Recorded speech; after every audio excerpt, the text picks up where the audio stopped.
चलिए एक बार फिर इस्तकबाल है आपका मिस्टर हकीम आमीन चैनल पर। और आज जो है हम निकले थे कुछ खेतों पर, तो सोचा कि चलिए आज एक वीडियो सर्दी के ताल्लुक से डालते हैं।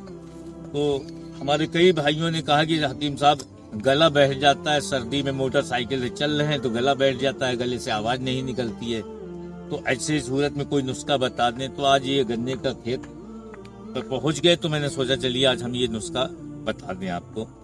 तो जो गला बैठ जाता है सर्दी लग जाने की वजह से, तो उसके लिए आज हम बहुत मामूली सा नुस्खा दे रहे हैं, लेकिन काम बहुत अच्छा है। सिर्फ 2 बार कर लें, गला जो आवाज बैठ जाती है, आवाज नहीं निकलती है, तो खुल जाएगी फौरन।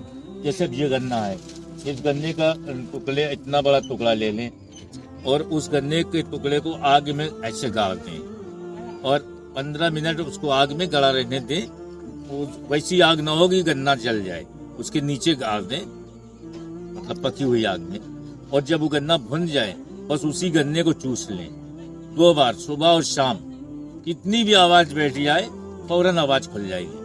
अब ये कितना मामूली सा नुस्खा है, लेकिन जो भाई इसको करें तो कितना करामत रहेगा, एक बार करके देखें। कि आवाज हमेशा होता है कि मोटरसाइकिल का सफर कर रहे हैं, खेतों में काम कर रहे हैं, या कोई भी काम से सर्दी लग गई तो गले की आवाज बैठ जाती है। तो ऐसी सूरत में बस 2 टुकड़े गन्ने के लें और आग में उसको भून के और वो चूस लें, बस समझिए गले की आवाज खुल जाएगी फौरन। तो ये इतना करामत नुस्खा है, और जो भाई इसको करेगा इंशाल्लाह वो कभी मुझे दुआ जरूर देगा, क्योंकि ये बहुत ही आजमाया हुआ नुस्खा है। कितनी भी आवाज बैठी हो सिर्फ 2 बार चूस ले, सुबह और शाम, पूरा गला साफ हो जाएगा, खुल जाएगा। चलिए, नमस्कार।